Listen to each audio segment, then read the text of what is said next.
Vamos falar do assunto sério agora, porque o furto e a receptação de fios segue dando muito prejuízo. Não só na Grande Florianópolis, viu, gente? Tem casos em diversas cidades do estado, causando prejuízos, infelizmente, milionários. A gente viu dias atrás o que aconteceu na ponte aqui em Florianópolis. A preocupação com o número de casos levou a Celesc e a Polícia Civil a montarem uma força-tarefa de repressão a esses crimes. Vamos conferir a reportagem aqui na tela.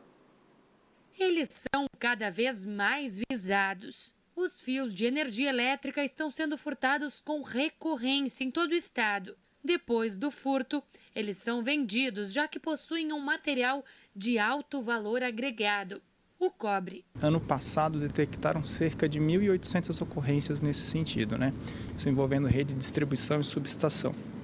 Neste exercício, no ano de 2021, até meados de novembro, nós já havíamos registrado mais de 2.300 ocorrências dessa natureza. Além dos fios, os criminosos estão indo mais longe e furtando inclusive transformadores, que além de gerar grande prejuízo à estatal responsável, também são muito perigosos. Para se ter uma ideia, uma tomada em uma residência tem 220 volts e já é passível de choque.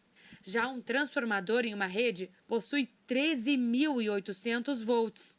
Os funcionários da Celesc são preparados e treinados para trabalharem com esses materiais. E é aí que se percebe a audácia dos bandidos, que além de furtarem, não têm medo da alta tensão. Os dados da Celesc apontam cerca de 1.900 ocorrências de furto de fios só no ano de 2021 na região da Grande Florianópolis. De acordo com as forças de segurança, foram apreendidos cerca de 2 toneladas de cobre oriundos desses furtos. Mas os crimes só acontecem porque existem os receptadores. Esse crime ele tem 3 fases bem definidas.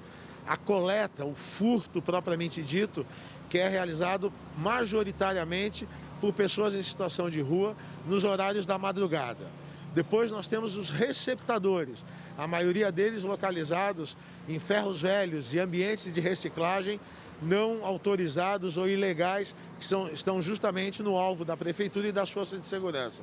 E um terceiro, que é uma frente que nós estamos abrindo com a Polícia Civil, que é responsável pelas investigações, é o de entender para onde vai esse material. Entre as consequências estão o risco às instalações e a continuidade do fornecimento de energia elétrica.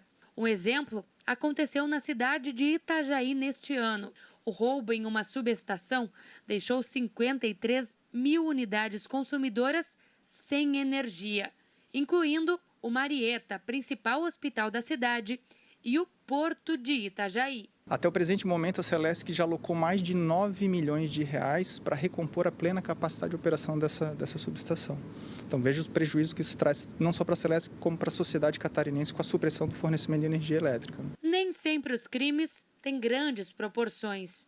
De acordo com a Secretaria de Segurança Pública, a maioria dos casos é praticada por usuários de drogas e pessoas em situação de rua. Durante a pandemia, principalmente na época mais restrita, 3 fatores fizeram aumentar o número de furtos de fios e de outros materiais metálicos que são comercializados em lojas e ambientes de reciclagem. O aumento do número de pessoas na rua, por conta da crise, a diminuição da oferta de reciclados pela redução de atividades ao ar livre, como festas e eventos, e, por último, o aumento do preço desses metais no mercado paralelo de quase 70%. Em razão de tantos incidentes, uma força-tarefa foi montada entre a presidência da Celesc e a Delegacia Geral de Polícia Civil. O objetivo é a intensificação das medidas de repressão aos furtos de fiação elétrica no estado de Santa Catarina. Esses números estão crescendo, sejam em ocorrências na rede de distribuição, sejam em subestações. E o investimento em vigilância, por exemplo, e todo o monitoramento que a gente faz, isoladamente é uma medida necessária, mas ela não é suficiente, né? A gente analisando ela isoladamente, ela não é uma medida ainda suficiente. E nos fez procurar apoio das forças policiais, em especial nesse momento da Polícia Civil, para deflagrar algumas ações mais estruturantes, né? Para a gente coibir esse tipo de atitude criminosa. Para o ano que vem, nós vamos consolidar os ganhos de aprendizagem desse ano, principalmente aumentar a abordagem às pessoas em situação de rua, uma abordagem interdisciplinar para retirá-los da rua e dar-lhes um destino digno, fortalecer a fiscalização dos pontos de receptação, ferros velhos, ambientes de reciclagem, ambientes ilegais de transformação desse material. E iniciaremos uma nova fase de regularização dos ferros velhos e reciclagens, para que a gente tenha maior controle sobre eles e sobre o que eles compram e transformam. E estamos apoiando as forças policiais na investigação do segundo tempo, da segunda etapa desse crime, que deve envolver a receptação de grandes quantidades, provavelmente fora de Florianópolis, o movimento de grande quantidade de dinheiro e até talvez o crime organizado e a lavagem de dinheiro.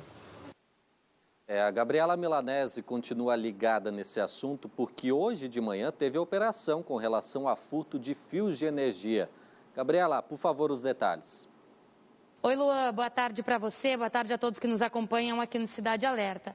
É isso mesmo, é uma operação de combate, de fiscalização ao roubo de fios de energia elétrica, que a gente sabe que tem se tornado cada vez mais recorrentes aqui em Santa Catarina. Aqui do meu lado está o delegado Pedro Mendes, que participou dessa operação que aconteceu em 28 municípios de Santa Catarina. Delegado, fala um pouquinho para a gente da operação. Essa operação foi desencadeada pela Polícia Civil, depois de uma reunião que houve com o presidente da Celesc, onde ele relatou esse número de furtos de fios que vem ocorrendo e causando prejuízo à população. Diante disso, a nossa inteligência mapeou 28 municípios, em 28 municípios possíveis locais que estariam comprando esse material furtado. Foi deflagrada essa operação no intuito aí de fiscalizar os locais, foi apreendido um grande material furtado e as investigações prosseguem. A Polícia Civil tem um inquérito policial instaurado para apurar de uma forma mais profunda os receptadores, toda essa estrutura organizada para furtar os fios e causar esse prejuízo à população catarinense. A gente sabe, né, Lu, a gente vem falando aqui do papel dos receptadores nesse crime, que é, na verdade, todo um ciclo, né? O delegado estava nos comentando que em Mafra foi apreendido meia tonelada de cobre. E, delegado, agora vai ser instaurado um inquérito aqui no DEIC para descobrir realmente como é que funciona essa rede, né? Quem são os receptadores por trás disso? Exatamente, esse inquérito policial já foi instaurado. Nós vamos apurar essas empresas que possam eventualmente estar esquentando esse material através da emissão de notas fiscais, né? E fica o alerta aí para as pessoas que compram esse tipo de material, para certificar a origem, porque as fiscalizações vão continuar. Tá certo. Lembrando, Lua, que isso já faz parte do trabalho de intensificação da fiscalização, que é uma parceria entre a Polícia Civil e também a Celesc aqui em Santa Catarina.